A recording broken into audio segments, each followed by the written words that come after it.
Vous en mettez du temps? Ah, vous êtes bon? Vous avez intérêt d'être très bon, même. Ça dépend d'Edouard. Edouard, ça fait drôle de t'appeler Edouard. C'est mon prénom. Ah, Eidou. Ça fait un peu brésilien. T'as un peu du Brésil. Bon, on fait l'interview, parce que lui, il peut faire 20 minutes comme ça.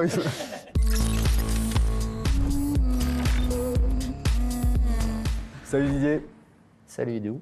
Ça va? Edouard pour les intimes. Eidou pour les intimes. Ça va? Oui, ça va très bien, merci. Toi aussi? Ouais, très bien. Il y a un tapage un petit peu médiatique tout autour de l'équipe de France. Quelle levée tu vas actionner pour que justement tu vas fédérer ce groupe et puis le protéger un petit peu de tous ces remous? Protéger, ils savent que je les protège à partir du moment où ils savent très bien que médiatiquement je les défendrai, quoi qu'il arrive.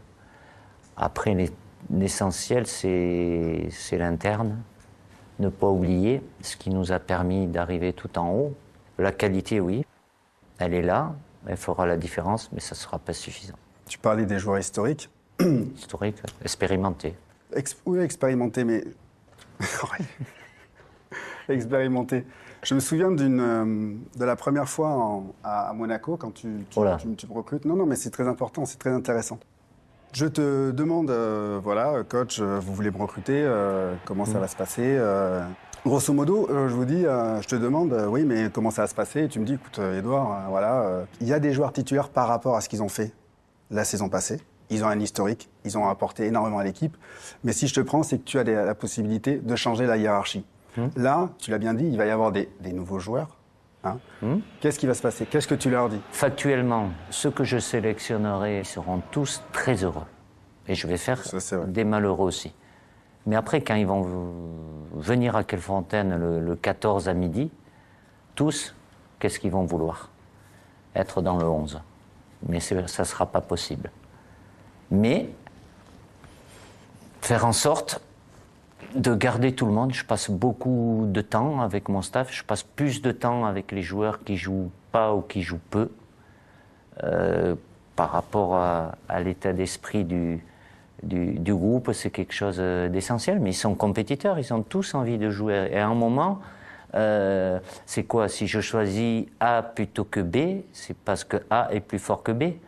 Mais si je dis à B, je te fais pas jouer parce que A est meilleur, B, il acceptera jamais parce qu'il pense qu'il est meilleur. Ben justement, il va y avoir des cas d'or, j'ai envie de te dire, entre Karim, par exemple, le cas de Karim Benzema, qui a été Ballon d'or. Comment ça change? Ben ça change. Je sais pas, c'est la question que je te pose. Qu'est-ce que ça change? Ça va changer quelque chose? Ça changera. C'est très bien pour lui, mais avant, c'est Karim, ça reste Karim. Certes, il a une récompense individuelle qui est la plus importante certainement, mais est-ce que ça va le changer? Ça va pas le changer. Il va avoir la même place, le même rôle. C'est une lumière en plus qui est mise sur lui, certainement une attente qui est encore plus importante. Mais le plus important, c'est que ça le change pas à lui, et c'est pas quelque chose qui va le faire changer, parce qu'il sait très bien que l'objectif qui est le sien est le nôtre. Dans le groupe, tu as des joueurs relais, tu as toujours eu à Paris, Marseille, des cadres, à Monaco, Paris? pardon. Non, Monaco, Paris, non, Monaco, Marseille, c'est bon, c'est pour ça, c'est bien. Ah, voilà, info, un scoop, on a un scoop, voilà, il fallait. Ouais. Tu as toujours des joueurs, au rugby.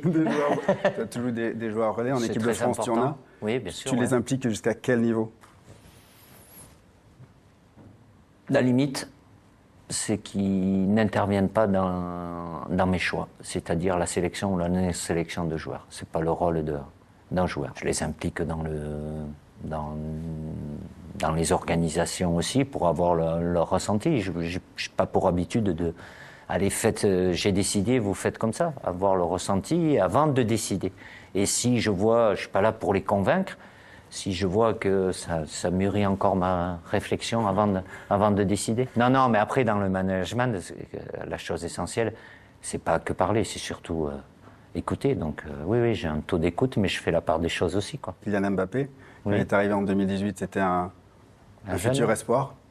Ça s'est transformé. Un très bon espoir. Il a déjà marqué. Un futur très bon espoir. Il a déjà marqué l'histoire. Ouais, vas-y. Mais elles sont longues tes questions, vas-y. D'habitude, elles étaient plus courtes. Comment tu as accompagné sa métamorphose depuis 2018? Je me suis adapté aussi à lui. Voilà. Après, dans leur parcours de vie privée ou professionnelle, il y a toujours des bons, des mauvais moments. C'est créer ce lien de confiance. Et surtout... Quand tu dis mauvais moment, vous avez pris le bec déjà? Non, c'est pas prendre... Non, non. Non, mais quand j'ai pris le bec, c'est... Non, c'est que pas... tu as dû hausser le ton, justement, à un moment donné, parce que j'ai tu... pu, mais à partir du moment... Même ceux qui sont là, et bon, Kylian, il arrive un peu avant 2018, ceux qui sont là depuis le départ, c'est-à-dire 2012, si j'ai quelque chose à leur dire, parce que c'est pour le bien de l'équipe, ils vont y avoir droit. Hein. Je ne vais pas m'interdire sous prétexte que je l'ai toujours fait, je le ferai de toute façon. Tu parlais de ceux qui étaient là depuis 2012. Antoine Griezmann, il est là depuis 2012. Un peu après. Un peu après? Ah, il est arrivé, oui. Il avait fait une petite bêtise avec les espoirs, donc il est arrivé en 2013. On a dit qu'on parlait. Mémoire sélective. Non, mais il s'en rappelle. Il aurait eu quelques sélections de plus, mais bon. Bon. Il a connu parfois des moments un petit peu compliqués en club. Quand il revenait en équipe de France, ça lui permettait d'avoir un petit bol d'air. Sur une saison, tu as toujours une période où tu es moins bien, pour différentes raisons. Alors ça peut être athlétique, lié à la situation sportive, à la situation privée. De sortir d'un quotidien qui peut, sur le moment, être moins agréable, oui, mais on peut citer aussi Olivier Giroud, ça a été même Paul, voilà, on peut tous les citer à un moment. Ils peuvent être dans une situation compliquée sportivement avec leur club et que la sélection leur redonne le plein d'oxygène. Tu peux me donner une bonne raison d'assister devant ma télé à la finale de la Coupe du Monde le 18 décembre? À la finale, une bonne raison, parce que t'aimes le foot. Ouais. Et que y a rien qui est au-dessus dans le football qu'une finale de Coupe du Monde. Et une autre, non? Après, que tu puisses me regarder à la télé, c'est bien aussi. Est-ce une bonne raison? C'est une très bonne raison. Ça va alors. Merci Didier. Merci Edu.